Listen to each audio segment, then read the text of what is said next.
The sun was setting over the city as the airship approached. It was a sleek, black vessel, with sharp edges and intricate designs etched into the metal. Smoke and steam trailed behind it as it raced through the clouds. The crew on board were a ragtag group of misfits, each with their own unique skill set. They were on a mission, and nothing was going to stop them. As the airship descended, the crew prepared for their heist. They had been planning this for months, and they knew exactly what they were doing. The target was a wealthy businessman who had been hoarding his wealth for years.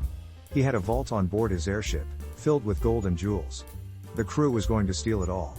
The heist was going smoothly, until they reached the vault. It was heavily guarded, and the crew was struggling to get in. That's when they heard a voice on the intercom. It was the businessman himself, taunting them and telling them they would never get away with it. But the crew was determined. They worked together, using all their skills to break into the vault. And when they finally got inside, they couldn't believe their eyes. The vault was empty. Confused and angry, the crew searched the airship for any sign of the businessman. And that's when they found him, hiding in a secret room. He had been watching them the whole time, and he had set them up. The crew was furious, but they didn't give up. They confronted the businessman, demanding to know where the treasure was. And that's when he revealed the twist.